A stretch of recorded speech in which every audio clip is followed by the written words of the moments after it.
Assalamualaikum warahmatullahi wabarakatuh. Waalaikumsalam warahmatullahi wabarakatuh. Ya, terima kasih saya ucapkan kepada ibu-ibu yang telah menyempatkan hadir pada pertemuan kita kali ini. Nah, ibu-ibu masih ingat materi kita minggu lalu? Masih. Nah, yang mana itu? Yang kesakitan pada anak dan kesehatan lingkungan. Nah, misalnya cara mencegah supaya anak tidak terkena diare dan seterusnya ya. Nah, sekarang kita akan lanjutkan materi tentang perlindungan anak, yaitu pencegahan kekerasan dan perlakuan salah terhadap anak. Nah, tujuan sesi pembelajaran kita hari ini yaitu peserta diharapkan mampu melakukan pencegahan kekerasan dan perlakuan salah terhadap anak, termasuk pencegahan kekerasan terhadap anak istimewa serta deteksi dini terhadap kekerasan seksual. Oke, selanjutnya kita akan bahas tentang pengertian anak dan hak-hak anak. Ada di flip chart, silahkan Ibu Eni baca yang mana sih yang dimaksud dengan anak itu? Pengertian anak adalah seseorang yang belum berusia 18 tahun, termasuk yang masih dalam kandungan. Setelah itu hak anak. Coba Ibu ini baca apa sih apa yang dimaksud dengan hak anak itu?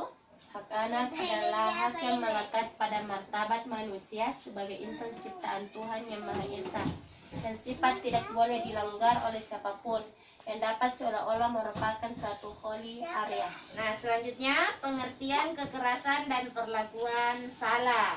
Nah, saya akan membagi ibu-ibu menjadi 4 kelompok dan memberikan latihan atau lembar kerja yang berisi tentang perlakuan baik dan perlakuan buruk. Jadi ibu-ibu yang menentukan ya yang mana itu perlakuan baik dan yang mana itu perlakuan buruk. Sebentar kita akan membahas satu per satu. Oke, terima kasih untuk seluruh kelompok. Nah, kita akan bahas tentang perlakuan baik dan perlakuan buruk seperti yang ditampilkan di flip chart 5. Ada kekerasan terhadap anak. Kekerasan terhadap anak itu adalah setiap perbuatan terhadap anak yang berakibat timbulnya kesengsaraan atau penderitaan. Selanjutnya kita bahas tentang jenis dan contoh kekerasan dan perlakuan salah. Nah, di atas ditampilkan body mapping atau bagian-bagian tubuh anak. Kira-kira menurut ibu-ibu ada enggak dalam body mapping tersebut bagian tubuh anak yang tidak bisa mengalami kekerasan? Tidak.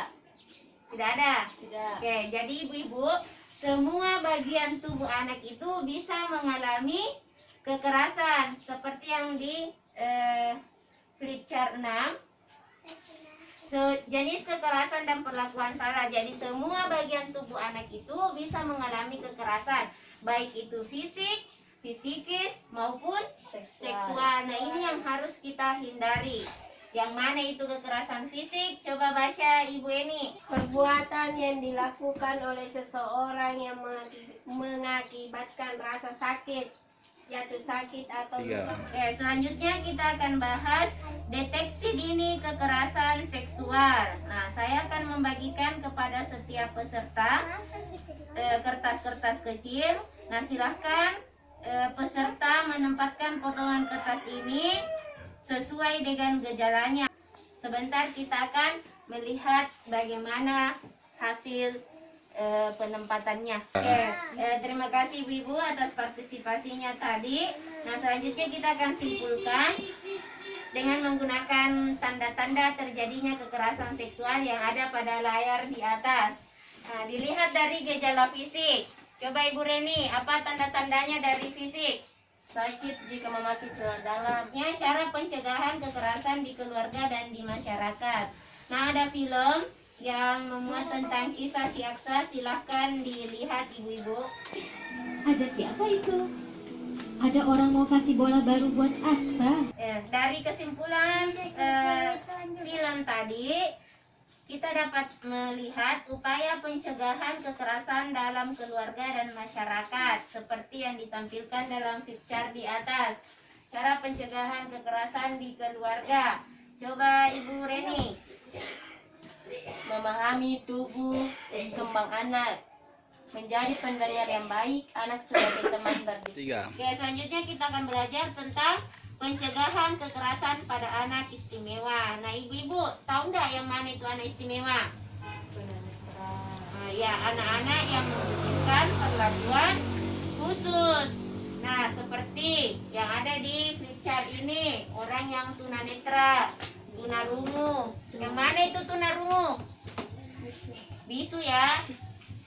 Tunawicara, tunagrahita, dan lain sebagainya.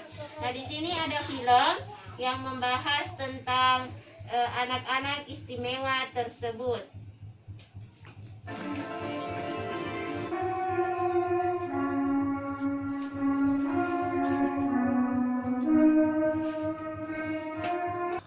Oke.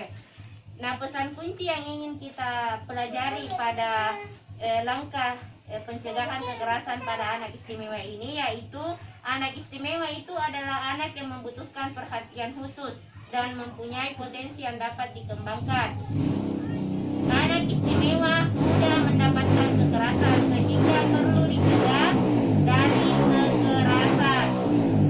Oke, baik ibu-ibu, kesimpulan dari pembelajaran kita hari ini dapat dilihat dari gambar di atas atau tulisan di atas. Silahkan ketua kelompok membacakan kesimpulan pada pembelajaran kita hari ini.